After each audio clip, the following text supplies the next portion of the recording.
Part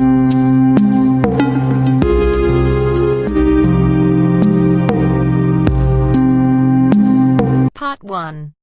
You will hear a student and an advisor talking about facilities at a college. First, you have some time to look at questions 1 to 5.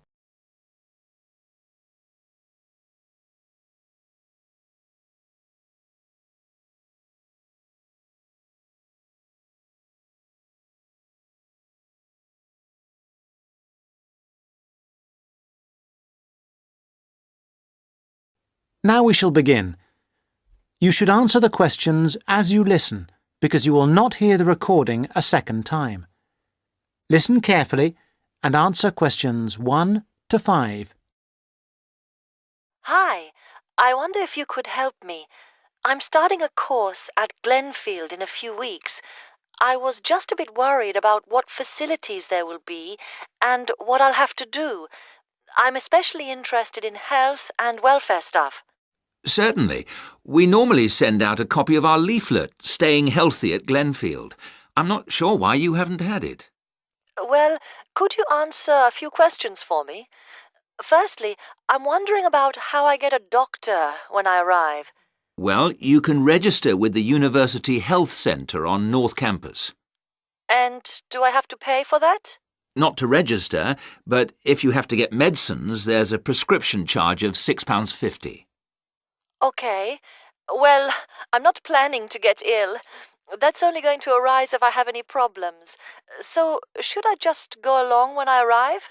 That's what we recommend for peace of mind, but it's not compulsory, and if you don't live inside the catchment area, you can't in fact register there. Where do you live? Well, at the moment I'm staying at the Backpackers Hostel in Hill Street, but I will be moving from there shortly, somewhere nearer. Well, there's a map at the centre which shows you the area that the university practice can accept people from. It's what we call the yellow zone.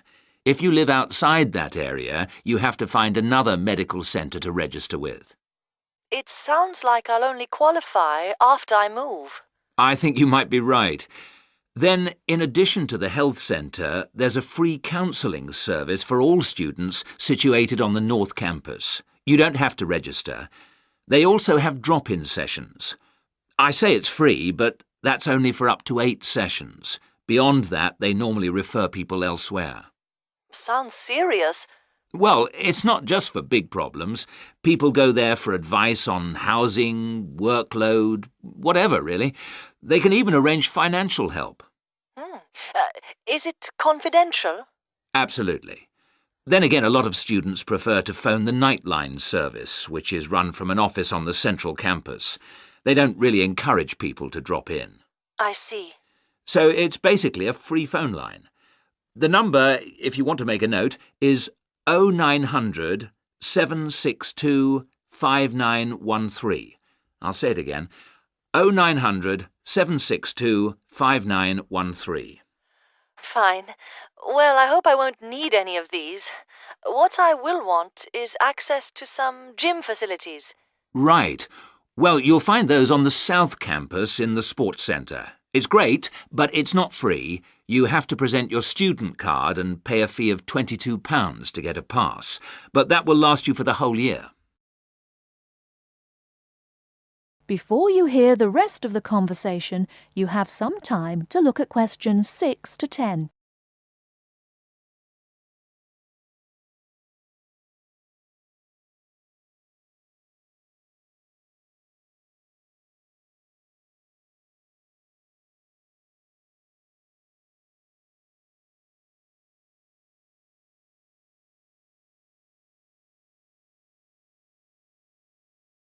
Now listen and answer questions 6 to 10.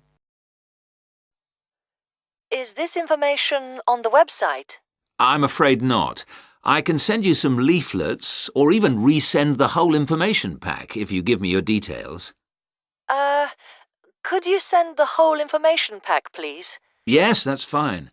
I'll have to take down some details. Could you tell me your full name? Sonia Orr. S-O-N-Y... No, I'll spell it. S-O-N-I-A, Then or is O-R-R. Or. OK. And you said you were on Hills Road? Yes, but don't send it there as I'm about to move. I'll give you my new address, which is 22 Winter Gardens. That's Glenfield. And the postcode? Oh, yeah, that's GF23 9BQ. Fine. Now, we're doing a bit of data collection about who uses our services at the moment. Can I just ask a few more questions? Yes, that's fine. OK. If you're an international student, what country are you from? I'm from Switzerland. And how old are you? I'm 24. And finally, which course are you enrolled on? Right. Well, that's a bit complicated, since I'm hoping to switch to economics and history. But at the moment... I'm down to do economics and sociology. It's a joint degree. OK, I'll put that. Great. Well, I'll pop the information pack in the post, and you should get it soon. That is the end of part 1. You now have half a minute to check your answers.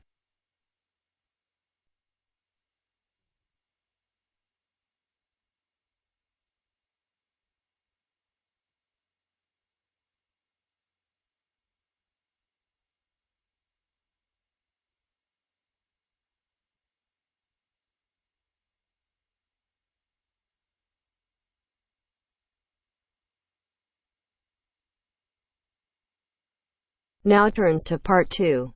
Part 2. You hear a club leader giving information to a group of young people who are planning to do a 2-week holiday course at the Tamerton Centre. First, you have some time to look at questions 11 to 15.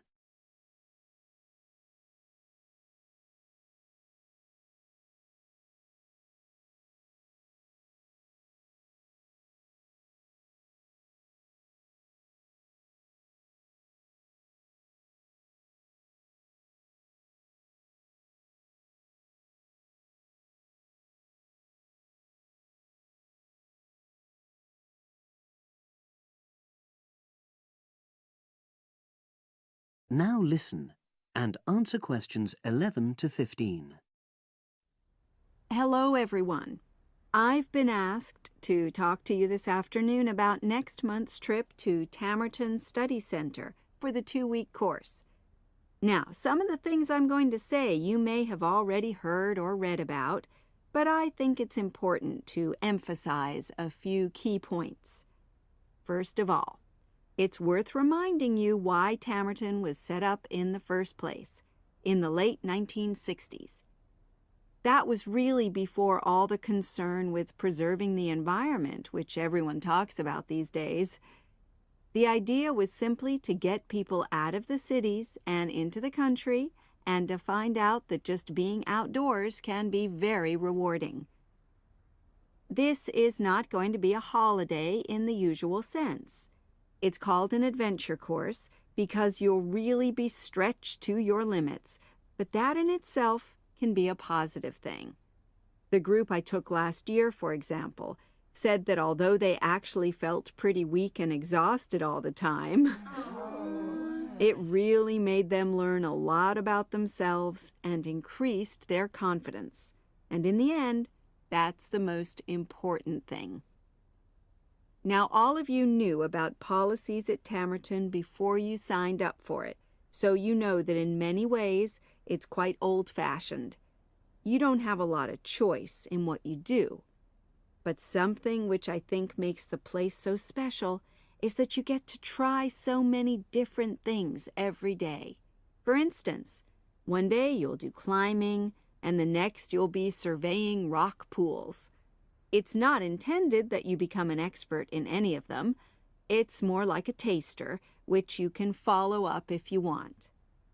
And there isn't a lot of free time. Organized activities and talks, etc., go on until 9 p.m., and lights go out at 11 p.m. There are table tennis tables with all the equipment and board games, though I have to say The pieces often go missing, so it's a good idea to take your own. There's a DVD player with a good selection of films suitable for this age group, so don't take yours.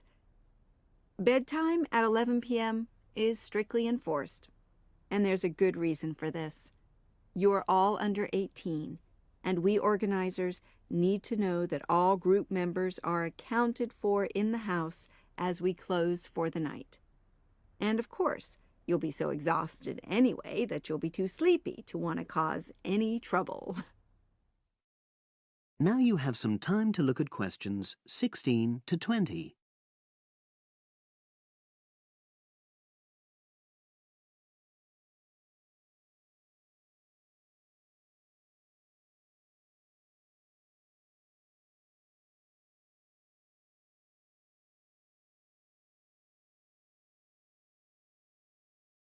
Now listen and answer questions 16 to 20. Now, what should you pack? The information sheet tells you a lot about what clothing to bring. But what about other things?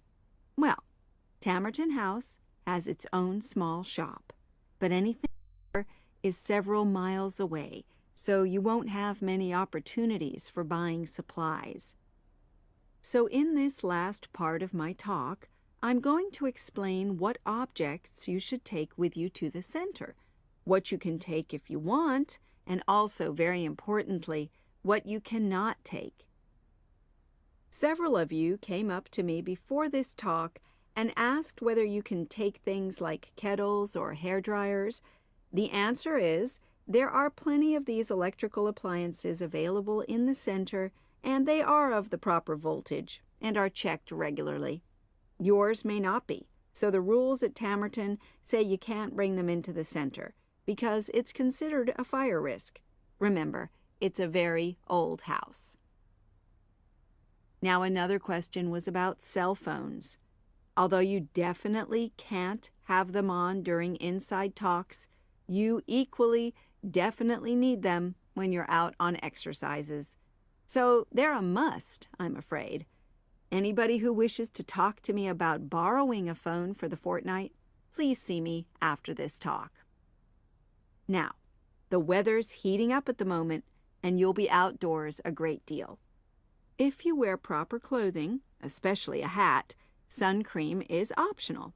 Also, they sell high-factor cream in the shop, so you don't have to take any of your own unless there's a special kind you use.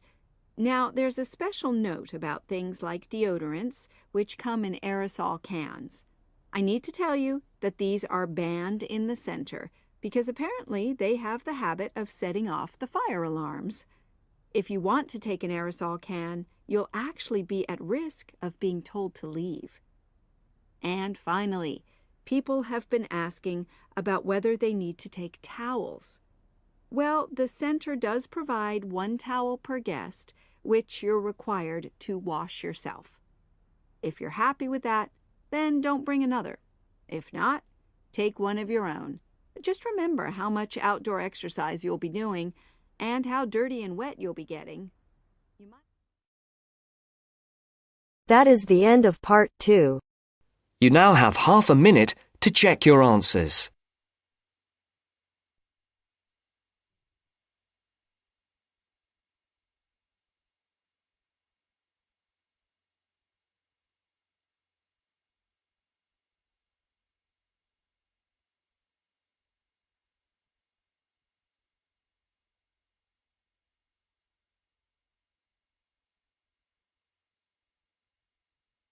Now turns to part 3. Part 3. You will hear 2 short talks about animals. Mark is going to talk about the koala. As you listen, complete the notes with the information you need. First, you have some time to look at questions 21 to 25.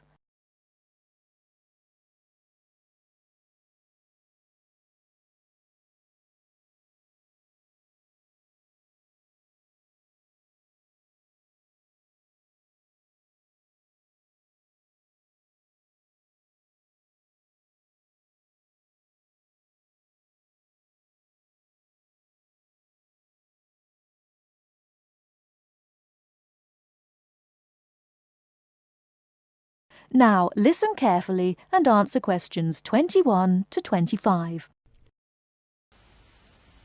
Good afternoon. Today we'll have two students, Mark and Philip, to talk about animals. Mark will be the first. Mark, please get straight down to business. Right. As you know, Australia has many unique species of animals due to its long geographical isolation, such as kangaroos, wallabies, koalas, wombats, dingoes, possums, platypuses, spiny anteteras, and so on. Today, I'm going to talk about koalas. The koala is a sluggish, tailless, furry, arboreal marsupial. Koalas are different from state to state in colour and build, probably because of differences in climate and diet. In Queensland, for example, koalas typically have a red dish or tawny colour. In New South Wales, koalas are greyish with ash-like flecking. In Victoria, they tend to be heavily built, with a shaggy coat of a brownish colour. Koalas tend to be solitary creatures. They come together to mate in spring and early summer. At mating time, the males are noisy and quarrelsome. Before you hear the rest of the talk, you have some time to look at questions 26 to 30.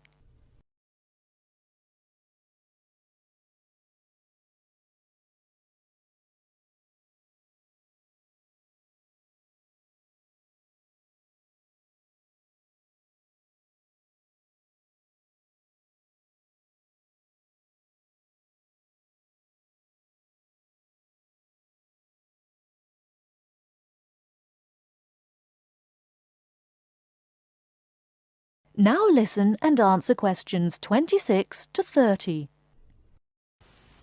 Baby koalas are born approximately 35 days after conception. Although furless and weighing only half of a gram, the baby koala climbs into the mother's pouch unaided. 6 months later, it leaves the pouch. By now, the baby koala is fully furred, and the mother carries it on her back or cuddles it to her chest for another 6 months. Normally, koalas have single babies, and twins are rare. Koalas become mature completely after 4 years, although the female is sexually mature at about 2 years.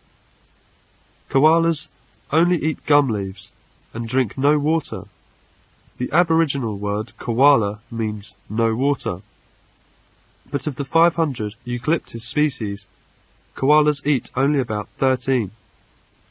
The koala's digestive system enables it to survive on a diet of gum leaves, which consist largely of fibre, which have a very low protein content.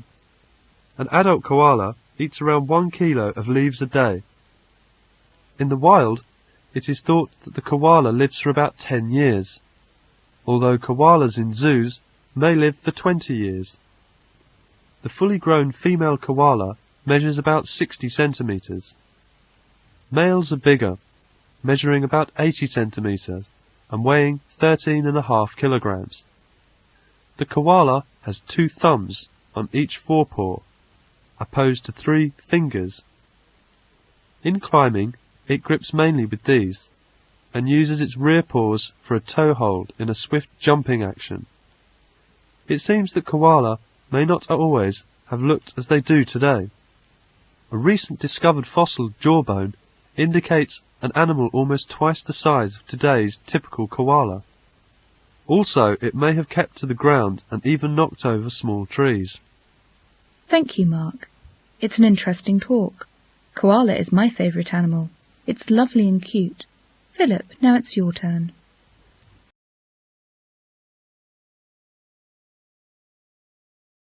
That is the end of part 3. You now have half a minute to check your answers.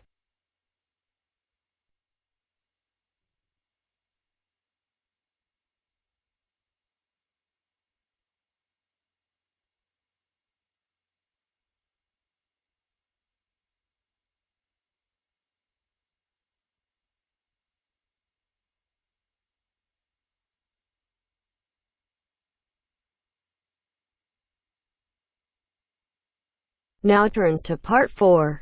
Part 4. You will hear a short news item.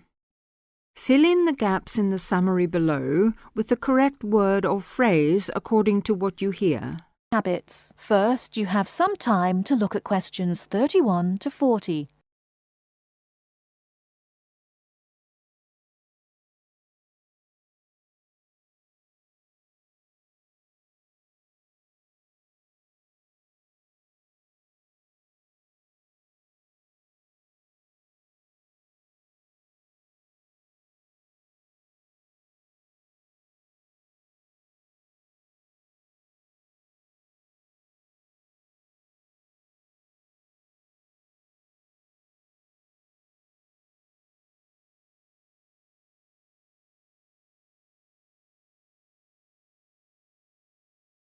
Now, listen carefully and answer questions 31 to 40.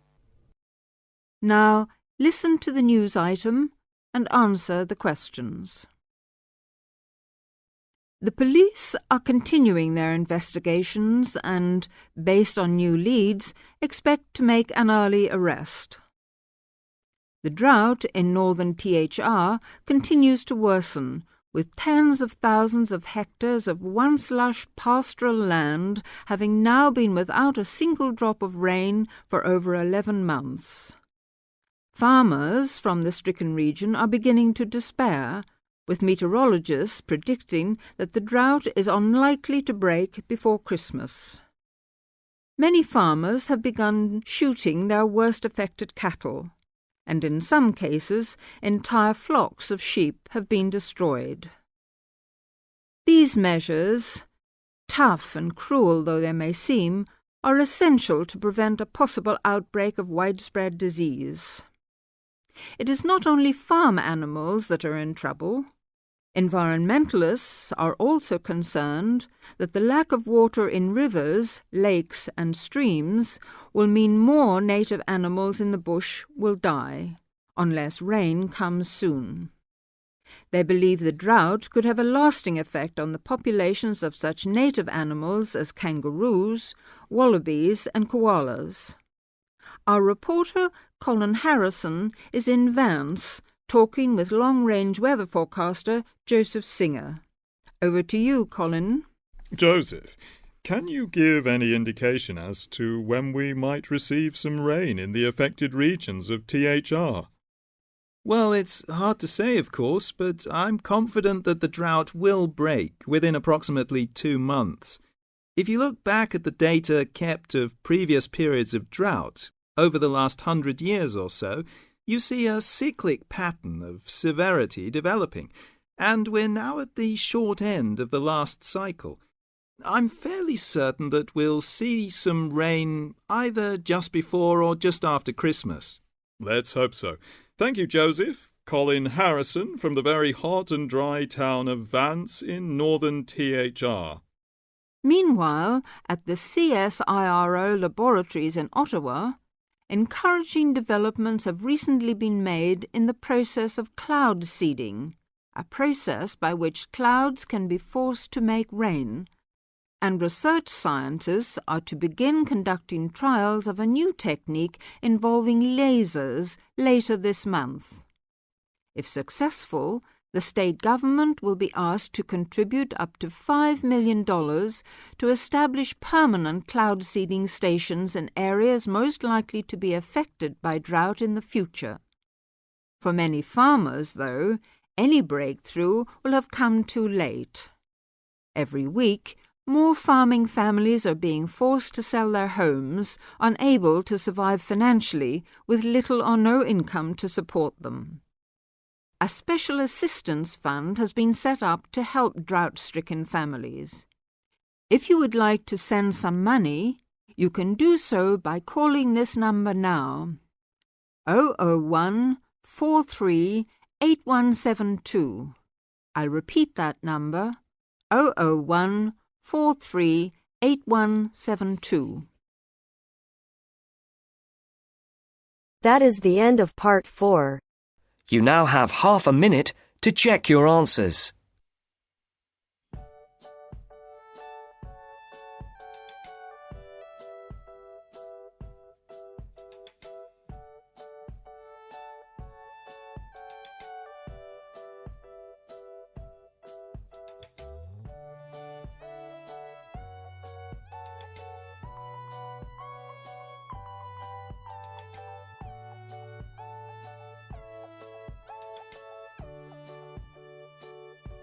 That is the end of the test. You now have 10 minutes to transfer your answers to your Ielts listening answer sheet.